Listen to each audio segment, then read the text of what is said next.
ये BSc part first की unit 1 है, जिसमें कि मैंने आपको पिछले वीडियो में जो मतलब प्रतिस्थापन अभिक्रियाएँ थी, नहीं सॉरी, जो अभिक्रियाएँ थी उनके प्रकार थे, उन प्रकार में इलेक्ट्रॉन्स ने योगात्मक अभिक्रियाओं के बारे में मैंने चर्चा की थी कि इलेक्ट्रॉन्स ने योगात्मक अभिक्रिया क्या है और कौन कौन से पदार्थ इस अभिक्रिया को शो करते हैं, उनकी विशेषता है।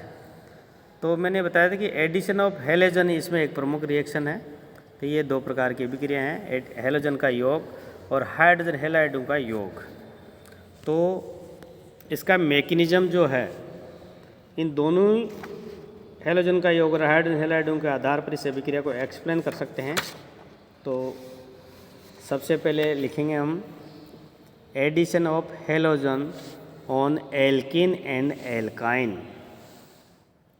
हेलोजन का एल्कीन व एल्काइन पर योग। सपोज दैट ये डबल बॉन्ड वाली एल्कीन है जिसमें X2 एक हेलोजन परमाणु है। इसका पहला जो है वह इलेक्ट्रॉन स्नेही का आक्रमण होगा और दूसरा नाभिक स्नेही का। तो ये डाइहेलो उत्पाद व्युत्पन्न बन जाएगा, ये एक प्रोडक्ट है।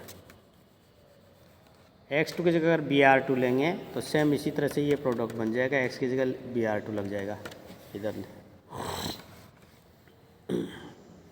यदि हम एथाइन यानी कि ट्रिपल बॉन्ड लेते हैं और Cl2 का इस पर आक्रमण कराएं, मानो ये ट्रिपल बॉन्ड है, एथाइन है, इस पर Cl2 का, तो पहले जो प्रोडक्ट बनेगा वह डाइक्लोरोएथीन बनेगा। फिर Cl2 का इस पर आक्रमण कराएंगे तो ये टेट्राक्लोरोएथेन बनेंगे। अब इस क्रियाविधि को समझने के लिए अपन पहले कैसे करेंगे, ये डबल बॉन्ड युक्त कोई एल्कीन है, इस पे E+ एक इलेक्ट्रोफाइल है, E+ एक इलेक्ट्रोफाइल है, तो इसका पहला आक्रमण होगा और ये जो अभिक्रिया होगी वह धीमी गति से संपन्न होती है। तो ये एक कार्बोनियम मध्यवर्ती कार्बोनियम स्पीशीज बनेगी जिसमें कार्बन पर डबल बॉन्ड होगा, इलेक्ट्रोफाइल सेकंड कार्बन पर लग जाएगा।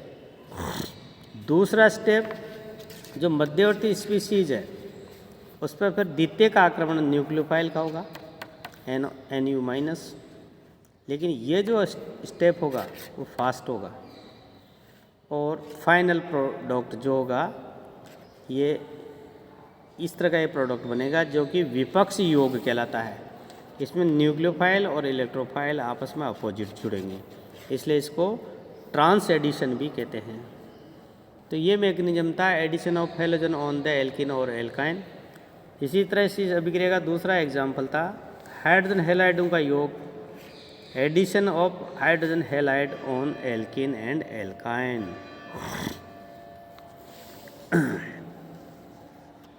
यहाँ पर जैसे HX लिया, ये हाइड्रोजन हैलाइड है, X = क्लोरीन ब्रोमीन आयोडीन, और इस पर अगर किसी एल्कीन पर ये योग करता है तो RX बनते हैं, एल्काइल हैलाइड बनते हैं।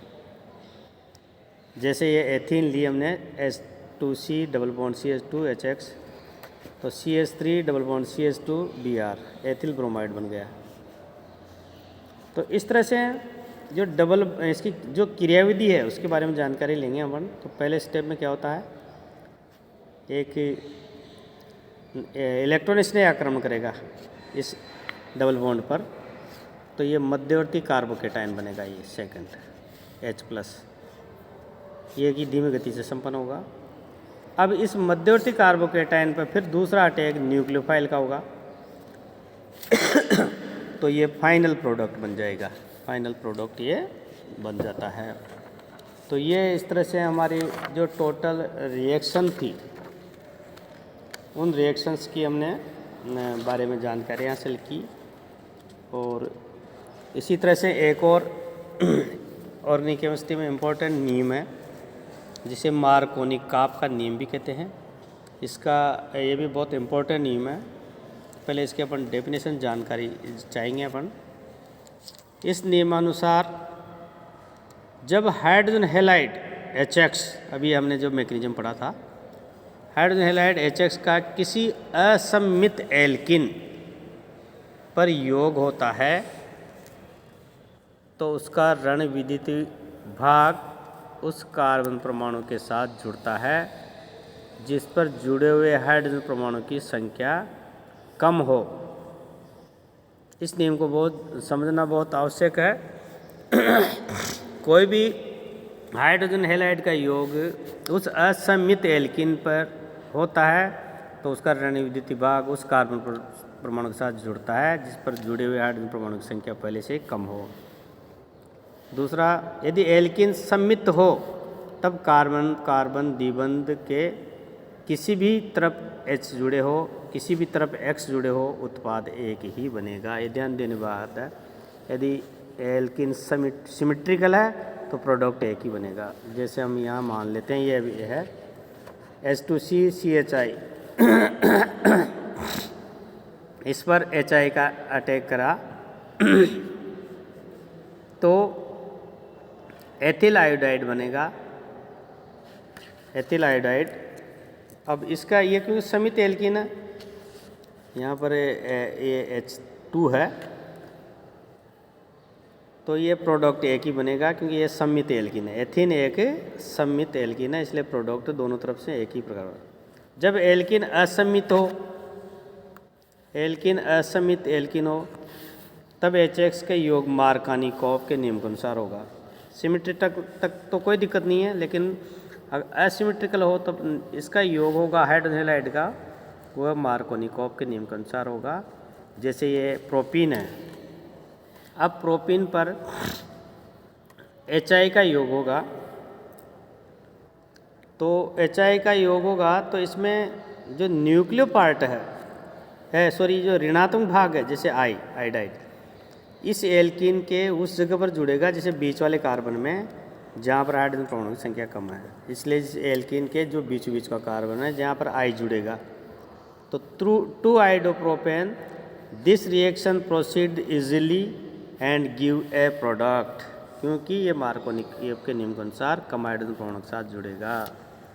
जबकि 1-आइडोप्रोपेन बनता है तो this reaction is not possible, क्योंकि मार्कोनिकॉफ का नियम ये कहता है कि पदार्थ मतलब कोई भी प्रोडक्ट का नेगेटिव पार्ट उस कार्बन पर जुड़ेगा जिस पर पहले से ही हाइड्रोजन परमाणु की संख्या कम है, इसलिए प्रोडक्ट 2-आइडोप्रोपेन ही बनेगा। एक और इसका एग्जाम्पल ये है H3C एल्कीन है, ये भी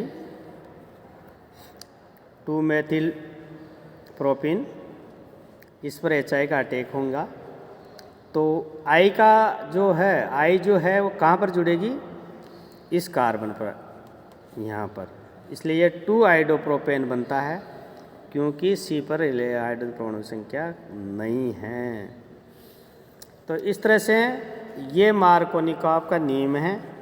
अभी इस वीडियो में हम यहाँ पर इतना ही पढ़ेंगे, क्योंकि नेक्स्ट जो वीडियो बनाएंगे उसमें पराक्साइड इफेक्ट के बारे में जानकारी देंगे जो कि मार्कोनिकॉफ के नियम के जस्ट विपरीत है।